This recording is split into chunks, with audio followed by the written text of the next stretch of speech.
lang na palaging parang nasa labas sa espiritual. Okay? Kaya nga po noon, yung mga tao ng Diyos, yung mga lingkod ng Diyos noon, grabe, they wanted to enter into the Holy of Holies, but ang nakakapasok lang talaga doon, yung pong mga napakatindi ng kanila pong kalaliman at ng kanila pong paglilingkod sa Diyos. But then again, once again, kaya po gusto kong tapusin itong mensahe ito sa pangalawang bahagi, na nung nakaraan po, the deep calls to go deeper. No, wag po tayong masiyahan lang. Magkaroon tayo ng holy dissatisfaction. That's what I've said the other week. Yung hindi po natatapos na pagnanasang banal pagdating sa spiritual. Banal na pagnanasa na hindi natatapos. Yung kantang Relentless, nakalimutan ko request. Maganda po yun eh. No? That's a song na, one of my favorite worship song, Relentless. Okay? Yun po yung dapat nating nasay. So for this time, let me just pray first. Just a short prayer for every one of us. Hallelujah. Rabakasiyara kande. Yarabakasakada babakaraba yandara kiyarakanda. Rabakabakasikiarabakanda. Come, Holy Spirit, and move mightily. Even in this online gathering, we are so desiring, oh God, and deeply desiring for more of you, Holy Spirit. Come, Holy Spirit, reveal more of you in our lives, in our hearts today.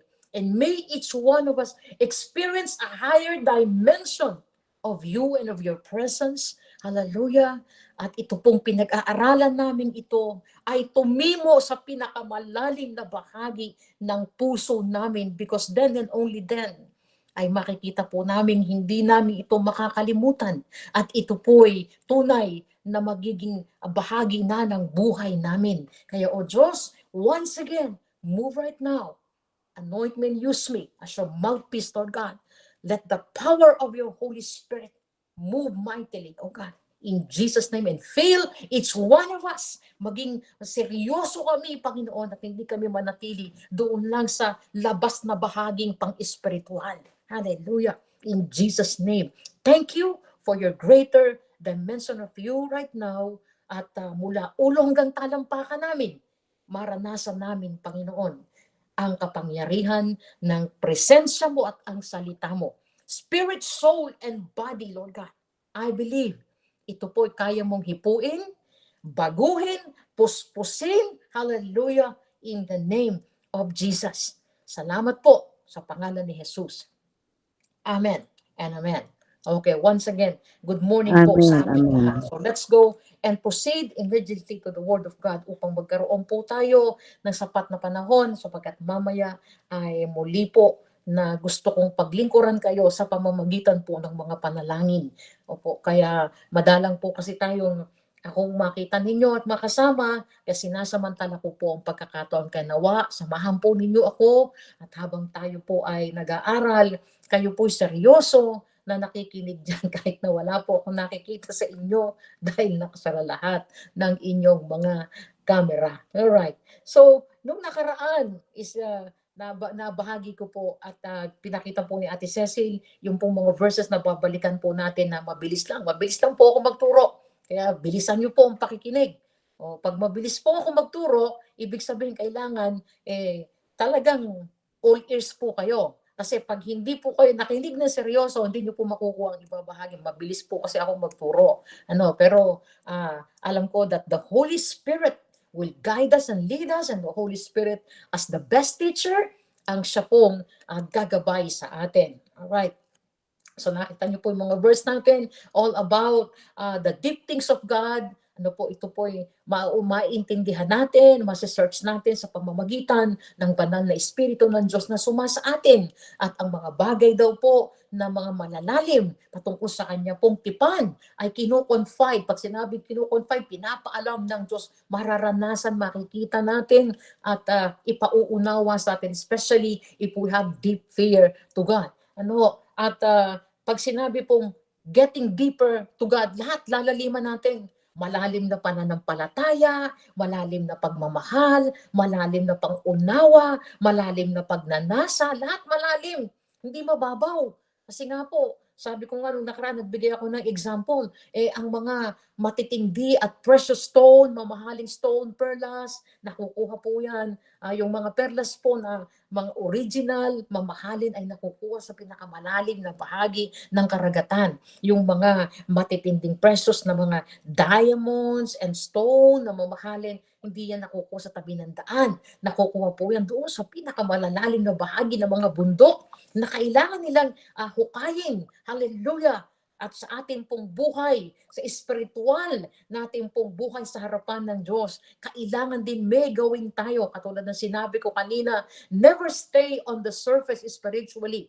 Okay? Never stay with the familiar things. Hindi po yun ang desire ng Diyos sa atin. Ang desire po ng Diyos sa atin, God wants us to have a deeper and getting deeper and deeper Christian relationship or experience sa kanyang harapan. Ang gusto po ng Panginoon, maranasan natin ang mas malalim pa na karanasan sa kanyang harapan. Glory to God. Hindi po yung puro na lang mga familiar things in this world ang ating ninanasa. Ano po, at nananatili tayo na parang nasa labas lang. Kumbaga sa yung nagsisimba, naku, napakahirap namang mapagpala ka na Diyos kung nasa labas ka palagi ng simbahan. Punta ka doon sa loob. Hallelujah. Na yung iba, sabi nga ng mga pastor, ba't ba yung mga mananampalataya? Pag pupunta sa church, gusto lagi nasa huli. Ano ba nakakatakot sa harap? Masarap nga yung pumupunta sa harap. Hallelujah. Pag puno na talaga, edi punta ka sa likod, di ba?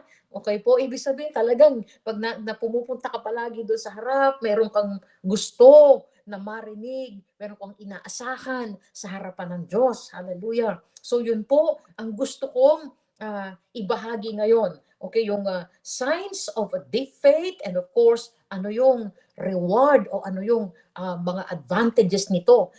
Hindi po pwedeng nagpakalalim ka, nag-desire ka sa Diyos, tapos wala kang reward. Di ba sabi nga ng Biblia, God will reward those who diligently seek Him. Diligently seek Him. Ang Diyos ay napakamakatarungan, at pag nakita niya ang mga anak niya na talaga pag sinabing diligent, nagtutuloy-tuloy yan. Ano po, na hinahanap siya, ginugusto siya, more of Him. Ano sabi ng Biblia? God will reward him. Ganon siya ka-just. Ganon siya kamakatarungan at ganon ka-fair ang Diyos. Ako, yung anak kong ito, linggo-linggo, may ibang level ng desire. O puspusin ko nga ito. O punuin ko nga ito. Hallelujah. Ganun po ang Diyos. We can never outgive God. Na kapag gusto mo pa, sige anak, gusto ko rin, mas gusto ko. O di ba? Gusto ko pang lumalim, Lord. Lord, hindi po ako nasisiyahan lang na sumamba ako nung Sunday, yun ang naranasan. Lord, gusto ko po sa susunod na linggo at sa mga susunod pa po na linggo, may maranasan pa po ako sa iyo. May matutunan ako. Kaya minsan yung mga Kristiyano, pag meron pong mga nangyayaring simple sigalot o whatever, misunderstanding o whatever, sasabihin ng ibang Kristiyano, hoy, ang babaw mo naman, bet naman ganyan ka. Ang babaw mo naman na mag-interpret. Ang babaw mo naman sa mga bagay na ito. May mga sinasabing gano'ng salita. Hallelujah. Di ba? Mga mahal kong kapatid, na kapag may Kristiyano na nag-react agad sa isang bagay, sasabihin ng isang kapwa Kristiyano, oy, ang babaw mo naman ha. Huwag naman ganun. Meron po tayong mga binibitawang ganong salita.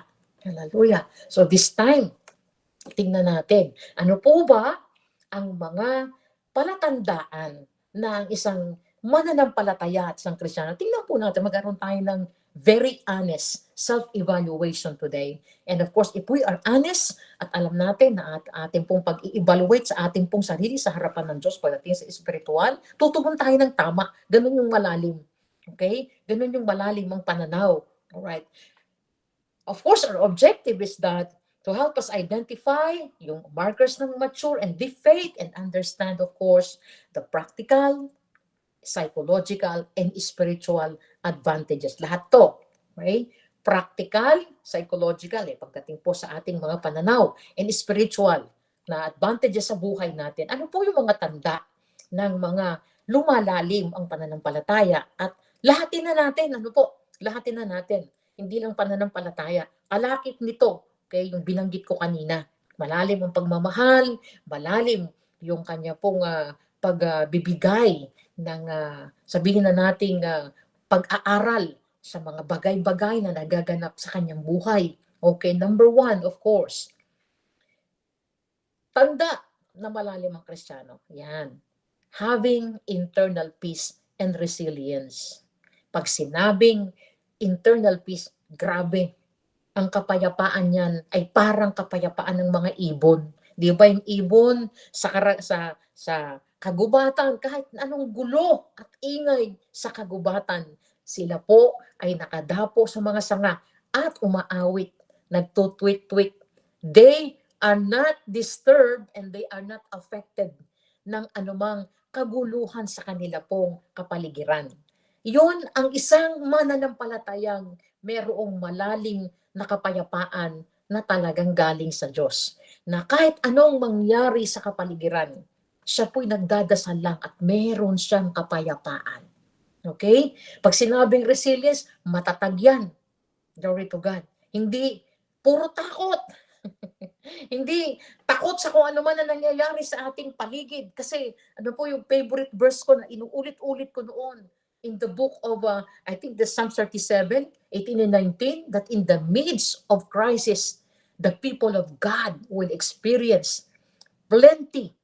Ang anumang nagaganap na krisis sa kapaligiran, hindi takot ang mga anak ng Diyos sapagkat ang pangako ng Diyos ang mga anak niya ay mananagana pa rin. Kaya niya na i-preserve and will experience more of God.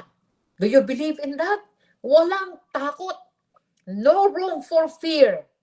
Amen. Kahit na hindi natin maintindihan ang mga nagaganap sa kapaligiran, isa lang kasi ang alam natin sa puso natin, yung mga pangako ng Diyos, tutuparin niya. Kasi isa lang ang alam natin sa puso natin, na kahit anong mangyari, may kakayahan ang Diyos na pinagsandigan natin ang pananampalataya, that He can preserve us, that He can save us, that He can fill us, that He can provide everything for us, even everything around us ay hirap na, kapos na, but God, ang Diyos ay iba po. Ang pangako niya ay kakaiba. Hallelujah. You have internal peace and resilience. Matatag. Kahit na anong mangyari, bumabangon agad. Yun yung mga resilient. Hello? Can you say amen? Yun ang malalim. Amen. Amen. Glory to God. Whatever Amen happened, po. Amen. okay? Amen po. Parang yung isang ilustrasyon daw po na kahit na anong tindi ng bagyo, okay? Kahit na anong tindi, lakas ng hangin, okay po, nako, meron kang certainty, meron kang kasiguruhan sa bawat bagay that you are, because you are anchored with the Word of God, kasi nakakapit ka, nakaangkla ka, kaya nga yung mga barkong pagkalaki-laki, hindi kayang patinagin ng malakas na hangin at ng malakas na alon kapag yung barko na yon, yung angkla ay nakakapit po doon sa ibaba, sa bato at doon sa ilalim. Ito po'y napakatatag. The same as with our faith, the same as with our life, when we are talagang malalim sa Diyos, you have internal peace and resilience. Second, you have a humble curiosity. Curious ka pero humble ka. Alam niyo po yung curious, yung a desire to learn more, a desire to know more, curious ka, marami kang gustong matutunan, malaman, pero still humble ka, purihin ng Diyos. Okay po? Amen po? Okay, Amen po. hindi ka maingay. Hindi ka yung parang lahat na lang alam mo, sigurado ka, yung not certainty about everything. Yung para bang lahat na lang alam natin. Para po bang lahat sigurado na tayo. No, God is putting us and we are still in the process of a lifetime na pag-aaral sa harapan niya. Okay po? Kaya ang mga malalalim po, mapagpakumbabayan, kahit na po yung kanya pong puso ay may gustong maunawan at maintindihan, tahimik lang siya. Okay? Hello? Amen? Amen Humble po. Amen. curiosity. Amen. Hindi po siya yung parang know it all and sure about everything. Hallelujah. Pag may nangyayari, minsan na parang hindi naabot ng ating mga simpleng kaisipan, sasabihin na lang natin, Lord, hindi ko maintindihan, ba't nangyayari ko? Pero nagtitiwala po ako sa iyo na may maganda kang layunin, may gagawin ka, na dito sa pangit na ito may maganda. Hallelujah. Na yung nangyayari sa church namin, meron mang pangit pero may maganda. Tingnan natin kung ano yung tinuturo ng Diyos doon. Ganun yung malalalim. Tinitingnan ko ano po yung magandang lesson sa isang pangit at masakit na karanasan. Hallelujah. Amen? Can you say amen to that? Amen. Amen po, amen. Amen po. Amen. Hallelujah, hallelujah. Ang buhay po na ito, hanggat nabubuhay tayo sa mundo, hindi po natatapos ang Diyos sa pagtuturo sa atin. Mula sa maliit hanggang sa pinakamalaki, every day. Kaya nga sabi, araw-araw, we have to die daily. Ibig sabihin, may tinuturo ang Diyos araw-araw sa buhay natin. Kailangan lang maging very humble pa din tayo. Ano ba ang tinuturong lesson ni Lord dito sa naranasan natin ito? Sunod-sunod po ba yan? Araw-araw ba yan? Ano po? Tingnan natin kung ano yung ginagawa na Diyos sa buhay natin, na sa bawat pangit may maganda sa dulo, lalo na kung maganda din ang pananaw. Yun ang malalalim. Ano? Tama ang ginagamit na lente at pananaw sa mga pangyayari sa buhay. Hindi yung pag may nangyari, naninisi, may tinuturo, ano po, inaalis ang sarili. Hindi po. Meron po palaging pangyayari at palagi pong isama natin ang sarili natin. Hindi ba natin maintindihan minsan, but trust in the character of God. Trust in what God can do in our lives. Pangatlo po, integrated values, not compartmentalized beliefs. Hindi iba-iba. Pag sinabi integrated, ano po, whole. Okay? Yung mga pinagpapahalagahan natin, na pinaniniwalaan natin ng mga bagay, lalo na po pagdating sa ating pong mga pananampalataya at buhay sa harapan ng Diyos, mga mahal kong kapatid, huwag tayong maging Kristiyanong magulo. Ano yung compartmentalized? Iba-iba. Ano po? Talagang hiwa-hiwalay. Mga kapatid kong mahal, kailangan buo ang ating pong pananalig at pinaniniwalaan, yung mga value natin, mga godly values, spiritual, biblical values. Alright? Ito po ay kailangan buo, huwag magulo. Ang isang malalim na mananampalataya, ginagamit niya to sa bawat area ng buhay niya. Ito man ay sa business, ito man ay anumang bahagi sa relationships niya, okay, politics, decision making, totoo yun. Okay? Baka mamaya biblical tayo sa business, pagdating sa politics, hindi tayo biblical. Baka mamaya biblical naman tayo sa ibang bagay, sa ibang bahagi ng buhay natin, hindi na tayo biblical. Sa bawat area ng buhay natin, yan po ako narinig matagal na, hindi ko makalimutan kasi nanggigigil ako. Blessed na blessed ako. Yung panggigigil ko po, nabe-bless ako sa baliktaran. Napakalalim, matagal ng mananampalataya.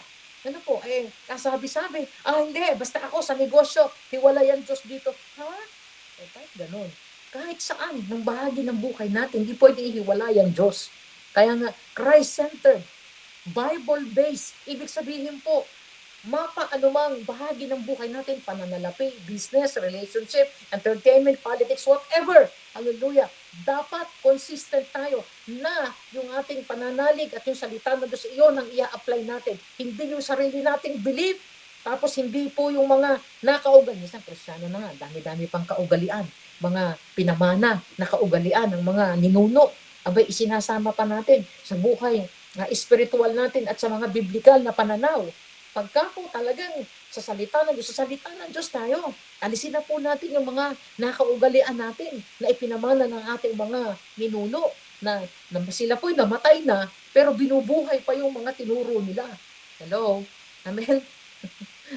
Amen ho ba? That's Amen po, traditionalism. amen. Yun yung Amen tinatawag po, na amen po. traditionalism. Kaya hadlang yan sa buhay po ng maraming Kristiyano. Kaya akala mo lang malalim, pero hindi pala.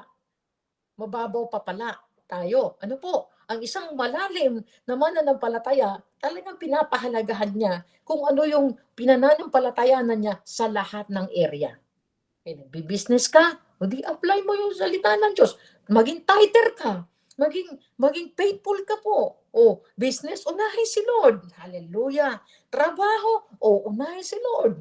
O sa mga relationships, i-apply. Ano ba ang prinsipyo ng salita ng Diyos? Nakasisiguro po na kasama ka ng Diyos at maraming mga dakilang bagay pa ang ipaparanas sa iyo ng Diyos. Mga surprises ng Diyos ipaparanas sa iyo. Bakit po? Kasi nakita ng Diyos na tayo po'y consistent sa pagpapahalaga ng ating pong mga pinaniniwalaan sa salita ng Diyos na ito'y ating ina-apply sa lahat, no exception, ng bahagi ng buhay natin.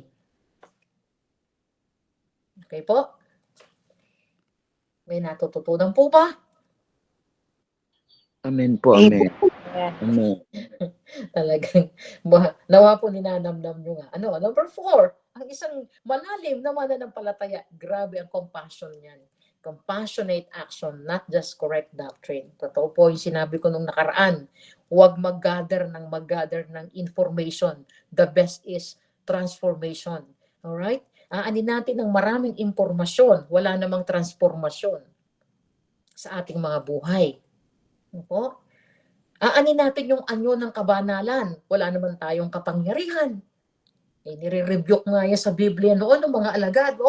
These Pharisees have merong anyo ng kabanalan. They have the form of godliness, but they deny the power. Hindi po dapat ganun.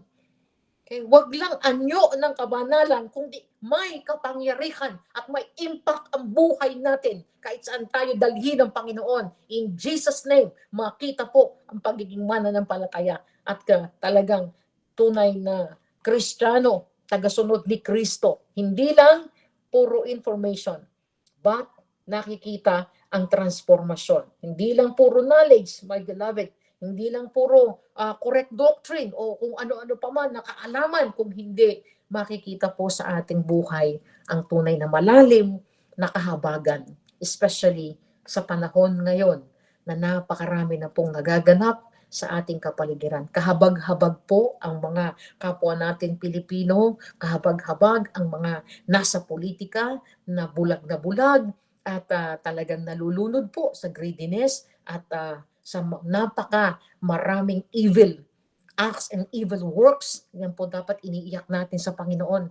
Not only in this dawn watch, that's why I always pray and cry to God na ang Diyos po'y patuloy na humipo ng puso ng mga mananampalataya na talagang malalim ang commitment, dedikasyon pagdating sa pagdadasal, malalim ang kanyang kahabagan sa puso na nagtutulak sa kanya para ipanalangin po ang ating bansa at ang anuman ang nagaganap sa ating pong kapaligiran in the name of Jesus. Hallelujah. Yan po ang isang Kristiyanong malalim. Malalim din ang habag sa puso. Malalim ang concern sa kapwa.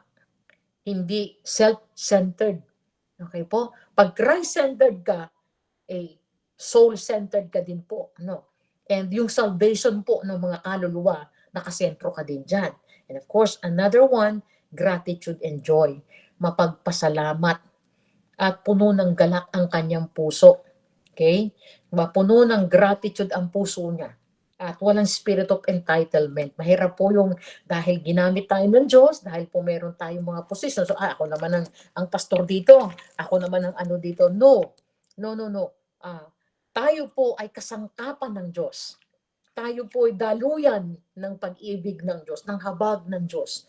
Let us denounce and let us rebuke this spirit of entitlement sa ating pong mga puso, sapagkat ang ating pong Diyos na buhay, pinahihiram lang sa atin yung authority na yan na nagmula sa Kanya. The vested authority is from the Lord, and therefore we're going to use it to love people. We're going to use it hindi para tayo maging police, hindi po tayo ang Holy Spirit. The Holy Spirit will be the one to change the hearts of the people.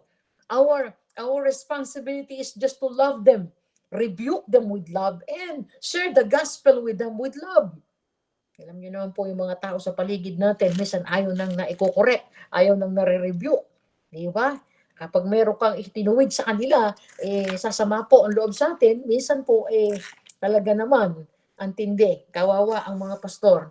Yung likod, wala na. Harap na lang. Kasi maraming sinasalita.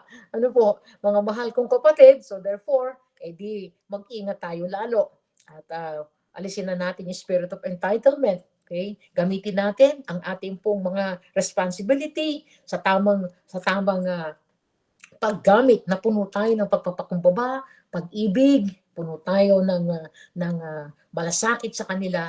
Pero, of course, may authority but not over-authoritative. Okay po? Another one. Merong, yung sinabi ko kanina, palagi yan may kagalakan. And of course, number Number 6 is puno yan ng pagpapatawad and freedom from resentment. Okay? Puno yan ng pagpapatawad. Okay? Madaling magpatawad, hindi nag-struggle magpatawad.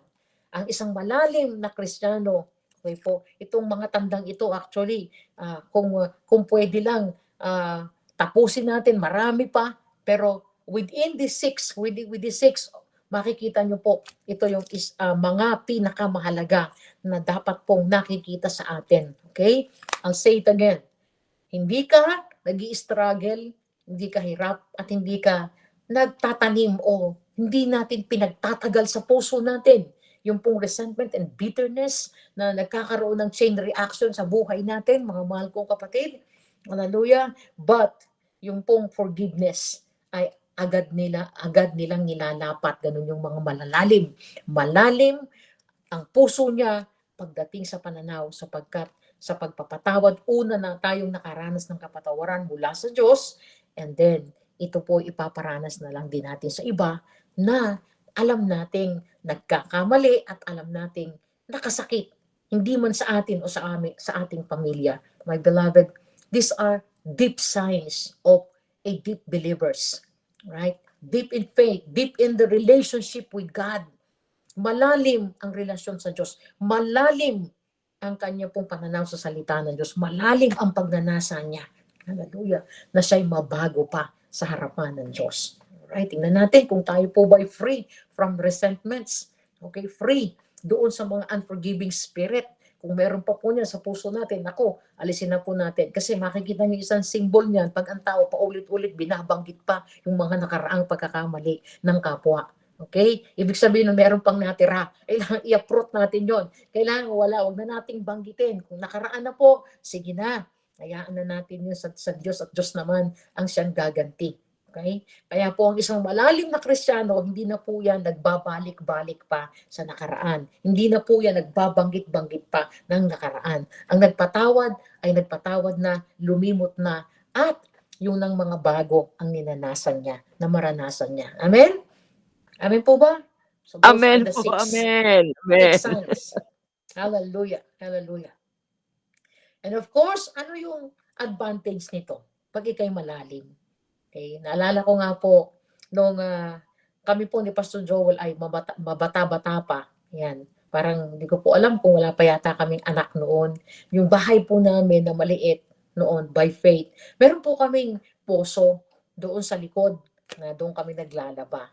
Tandang-tanda ko po kasi hanggang ngayon nandun pa yung poso na yon. Yung poso na yon, ano yung sabi ng poso po? Yung pinapump ng tubig. Okay? Bombahan. Yung iba po sabi bombahan daw, poso po ang alam ko doon. No? Meron po kami ni Pastor Joel kaklase na yan talaga ang porte niya, yung pong mga tubero ba yun? Yung gumagawa ng mga poso. Pag tinatawag po Artesian well. namin siya, ano po? Artesian well po, Pastora. Artesian well. Apo. Okay, inigis na ni Nanay. Salamat po, Nanay.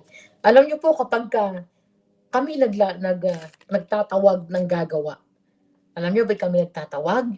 Kasi po pag may lumalabas na parang kalawang, hindi maganda ang amoy na tubig doon sa poso, pagdating po nung kaklase namin na gumagawa nito, sasabihin po niya, ilang beses na po yun, actually, siguro 1 year lang bago kami pumunta dito sa Amerika, nagpagawa din po kami doon, kasi sabi nung aming kaklase, pastor, dagdagan natin to, kailangan laliman pa natin to. Mababaw kasi ang tanim ng mga tubo ng inyong poso. Kapag mababaw ang pagkakabaon sa mga tubo ng poso, ay may lalabas talaga. Minsan may kalawang, minsan may buhangin pa, okay, minsan meron pong pangit na amoy ng tubig, nasabihin po nung gumagawa, pastor, dagdagan natin ang lalim.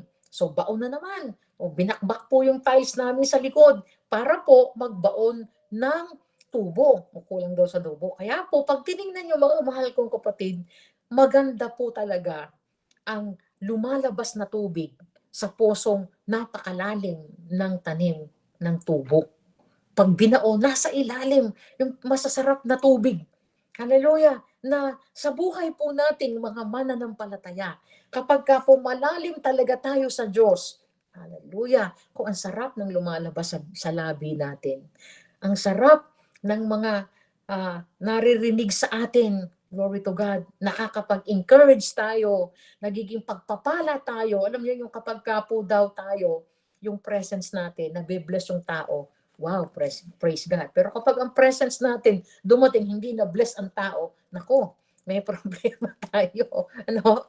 Hallelujah. Magpakalalim po tayo sa Panginoon.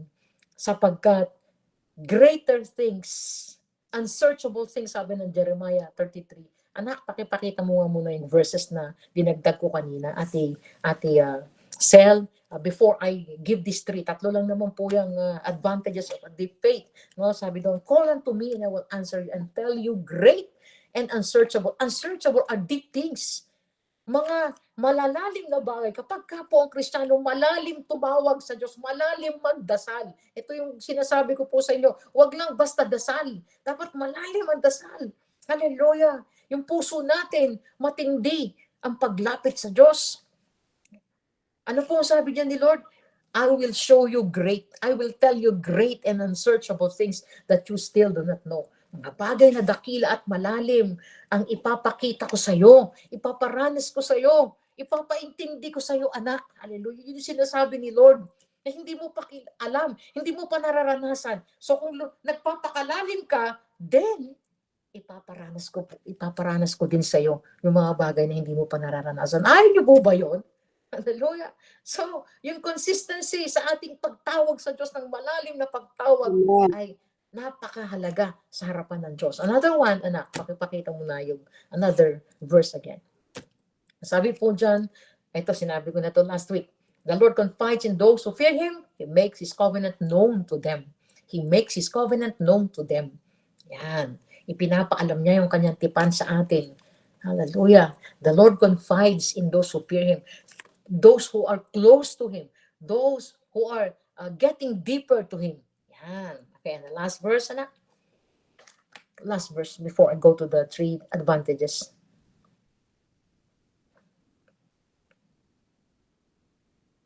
May isa pang verse na? Yung binigay mo, ma'am. Ha? Dalawa lang po. Dalawa lang ba? Tatlo yan na ka.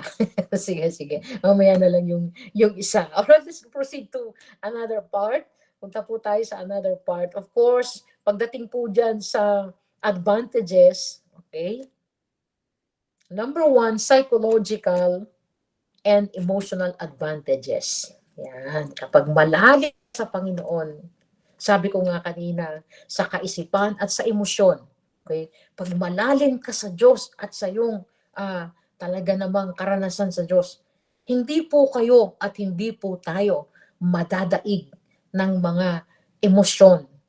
May emosyon tayo, yes, because we're still human being, but tayo ang kumukontrol sa ating emosyon. Sapagkat over-emotionalism is also not good, my beloved. Okay? Kapag tayo po'y nauwi sa pagtugon sa isang maling bugso ng emosyon, nako, dinadala tayo sa distraction yan. Diba nga yung mga nagagalit sobra, yung pong mga sobra sa emosyon, nakakagawa ng mga bagay na hindi nila ginugusto, pero the damage is done. Kapag ka po nadala na sila ng emosyon, hindi na mabawi. Why? The damage is done. They cannot control their emotion. Pero kapag ikaw po'y malalim sa lahat, okay, sa emosyon at sa iyong pag-iisip, kukontrolin mo, makokontrol niyo po sa tulong ng Panginoon. Hallelujah. Hindi ikaw ang nadadaig at nagtutulak sa iyo to para gumawa ka at gumawa tayo ng hindi po nakalulugod sa Diyos. Di ba?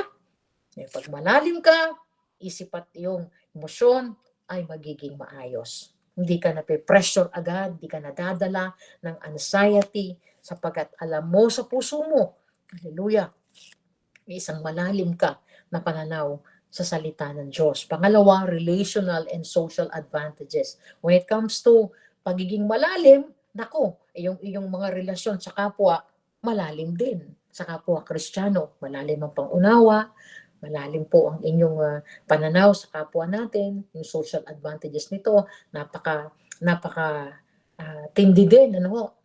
Meron kang unconditional love, katulad ng binanggit ko kanina, okay? At kapag ka po, sabi ko nga, isa ding tanda ng malalim ka, pagdating po sa ating buhay, ito yung mga Kristiyanong maingat magsalita. Alam niya kung kailan siya tatahimik at magsasalita. Okay? Dinagdag ko lang po kanina, hindi ko nabanggit kanina. Kaya niyang kontrolin ang kanyang sarili pagdating sa pananalita. Kasi sabi ng Proverbs 1:19, in the multitude of words, there counteth not sin. Pag ang tao daw po'y masalita, malapit sa pagkakamali. More talks, more error. Less talk, less error. No talk, no error. Kaya po, pagdating sa loob ng church, sa personal nating buhay, mas masarap po yung Kristiyanong madalang magsalita, hindi masalita, at maingat magsalita. Yun. Pero pagdating po sa mga pananalita, hindi tayo maingat, masyado tayo salita, apektado yung relation natin. Okay? Social and relational natin na buhay, maapektuhan. Kaya po pagdating sa church, mga issue, patay natin agad. Huwag na po nating pagsalin-salinin, huwag na natin yung maliit, no, pagka inamplify yan ng mga salita, lumalaki po yan. Matuto po tayo na mag-ingat pagdating sa mga salita-salita. Okay? Ganun yung malalalim na Kristiyano. Okay? Pag mayroong isang bagay na narinig, huwag mo nang isalin kung alam nating negatibo magiging effect nito. As much as possible, my beloved, tayo ng mga nasa loob ng church, marunong at matuto po tayo ng isang malalim na pagkilala kung kailan tayo magsasalita at kailan tayo mananahimik at kailan tayo magiging napakamaingat sa pananalita. Okay po? Yun ang isa sa advantage ng malalim. Pagdating sa mga relasyon, una sa relasyon sa Diyos, malalim, praise God. Susunod dyan ang relasyon sa kapwa, magiging tama at maayos. Can you say amen? Hello? Amen po. Amen. Amen. Glory be to God. Glory be to Jesus. Hallelujah. So be very, very careful, ha? Mga kapatid. Kung may shaking sa labas, may shaking din sa church. Because judgment begins in the house of the Lord. Tayo una. Kaya po, be sensitive.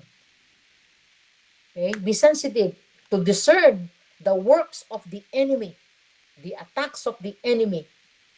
Okay? Maging mapanuri at maging malalim ang ating pagsusuri sa mga nagaganap sa ating kapaligiran. Not only outside the church, but inside the church. Hallelujah. Hallelujah. And of course, last, all right, existential and spiritual advantage. All right, kung merong psychological, okay, relational, social, of course, about this, meron dapat spiritual advantage o meron niyang spiritual advantage. Meron po yang spiritual na idinudulot na mabuting bagay pag ikaw at ako po ay malalim. Okay? Nawa ay wag na tayong sabihan ng mga nasa kapaligiran na, ang babaw mo naman. Okay? Kundi, ang sabihin sa atin, ay, nakaka-bless ka naman, ang lalim mo. Ay, malalim ka na pala. Ay, malalim na pala si ganito. Malalim na pala si brother ganito. Malalim na pala si brother ganon. Wow, praise God. Dapat hindi na tayo pinagmumula ng division, hindi na tayo pinagmumula ng paninira, o hindi na tayo dapat pinagmumula ng what we call backbiting, or rebellious spirit. No? Pagka po tayo ay nagpagamit sa ganung espiritu, mababaw tayo. Hindi malalim ang ating angkla at pagbibigay halaga sa salita ng Diyos. Ano po? Tignan natin, baka mamaya po isa na tayo sa, naku, in Jesus' name. I don't want to be in the surface. I don't want to be in the outside. I want to go deeper to God, na ang matutuklasan niyo po at mararanasan niyo pawang mabubuti, magaganda, mga dakila, hindi yung mga pangit. Nangyayari, sa halip na peacemaker tayo, troublemaker na tayo. Hallelujah. Di po ba? Kaya pagdating po sa spiritual advantages, my beloved, naku, napakasarap naman. Ito yung hindi ka nawawalan ng hope.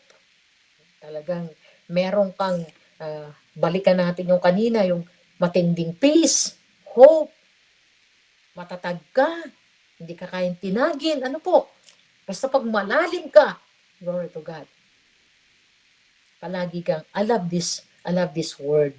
Okay? Alam niyo po itong pinagdala ng Diyos sa amin dito sa lugar ng Dallas. Just to share one ano lang, maiksi lang. Natuwa po ako sapagkat before kami pumunta rito, palagi araw-araw iniiyak ko sa Lord, dalhin mo lang po kami sa lugar na talagang doon mo kami dadalhin, doon kami magpo-florist, gagamitin, etc. Nung dinala po kami ng Diyos dito, alam niyo po, Mami Elise, I'm so blessed with the continuous researching and of course, aalamin mo lahat kasi ang daming state of US naman.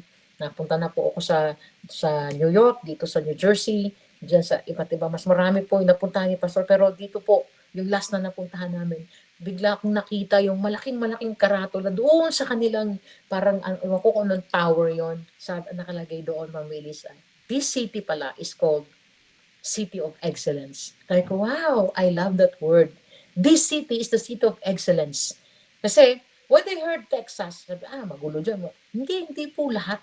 Hindi po lahat. Kundi, ang ganda talaga ng lugar na to. Very simple, very serene, very peaceful.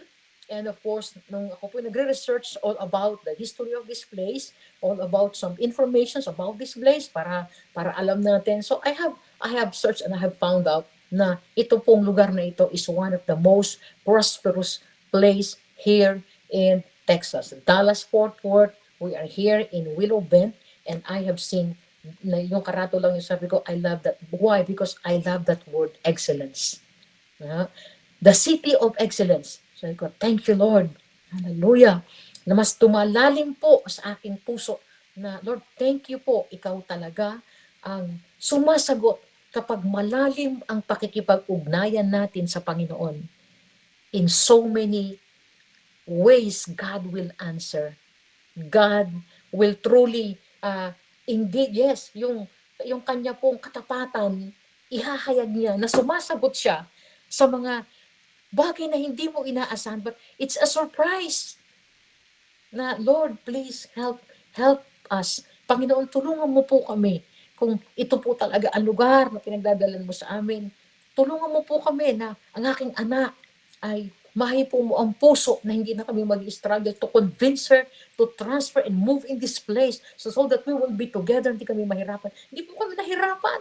Ang Diyos ang nangusap, ang Diyos ang kumilos sa puso ng aking anak. And she just said, okay, Mom, I am already decided and convinced. We will move in there.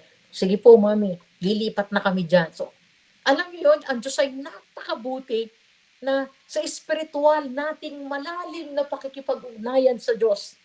Nagugulat ka na lang, ipinapakita niya unti-unti, sumasagot siya, nagpapakita siya ng mga dakilang bagay na hindi mo nalalaman, hindi mo in-expect, hindi mo nakikita, pero sumasagot po ang Diyos sa mga pamamaraan, okay, na hindi natin kayang gawin.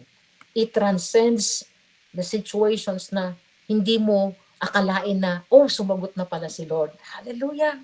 Hallelujah! Yung mahirap gagawin niyang madali.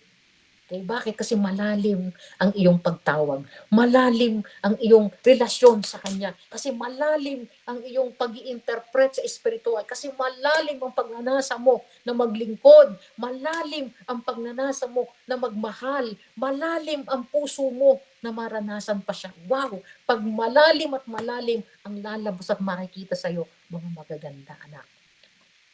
Amen? I hope meron po kayong natututunan sa umagang ito. Again, pagpalain po tayo ng ating Diyos at maranasan pa natin ang malalim na karanasan na siyang nais ng Diyos nating maranasan. Meron kayong mga karanasang magaganda? Hindi pa po yan. Meron pa. Meron pa basta't gusto nyo pa. Hallelujah. Amen? Hindi yung habang tumatagal, habang tumitindi yung krisis, bumababaw naman ang ating pananampalataya. Mali. Hindi po ganon. Sabayan natin ng pagpapakalalim sa mga bagay na maka-Diyos. Okay? Pagpalain po tayo ng ating Panginoon. I love you all with the love of the Lord. May you experience more and deeper dimension of God and you enjoy it You will enjoy it. You will experience you will desire more of God and desire to do more for God. Yan ang mga malalalim. Sabihin po natin sa isa't isa, sa sarili natin, magpapakalalim ako sa bawat area ng buhay ko sa harapan ng Diyos. Para lagi kayong pagpapala. Okay? Sa loob at labas ng simbahan, you will be a blessing. God bless you. And thank you so Amen. much. Amen. Amen. Thank you po. Thank you po, Pastora Sil. Amen. You're Napaka. welcome po. Okay? Tayo po muna ay manalangin sa oras na ito. Let's bow our heads and close our eyes. And laliman niyo po ang pagsang-ayon sa ating dasal. Kapag malalim ang mga nagdadasal at merong iisa tayong pananampalataya, wow, ang bilis ng sagot ng Diyos. Ang bilis ng sagot ng Diyos. Rabakayanda rasanda. Oh God, you are a mighty God. Diyos ka na buhay. Diyos ka na dakila at tapat, kamangha-mangha ka. Banal ka na Diyos. Hallelujah. Salamat po sa umagang ito for giving me the chance and opportunity to serve your people and sharing, oh God, your words, your powerful words. Lord, I pray, bless them indeed with more of you in Jesus' name. Hallelujah. Kapag malalim po kami sa aming pananampalataya at pagnanasa para sa iyo, dakilang Diyos, magbubunga po ito ng magaganda sa buhay namin. Hallelujah. Hindi kami pagmumula ng mga negatibo at pangit, bagkus pagmumulan kami ng blessing, hallelujah, daluyan ng blessing, Panginoon. Makikita sa amin ng kapayapaan, pagpapatawad, pagmamahal, kagalakan, pagiging mapagpasalamat. Lahat po ng yan ay makita nawa sa aming lahat at sa simbahang ito at sa lahat ng narito, whether sa GFCF o anuman pong mga kapatid namin na narito, dakilang Diyos, pagpalain mo po sila at basbasan in Jesus' name. And every single prayer items and prayer request ng iyong mga anak, we declare that you have already heard every prayer, healing to every sick body, blessing to those who are in need, peace upon those who need it in Jesus' name. Himala ng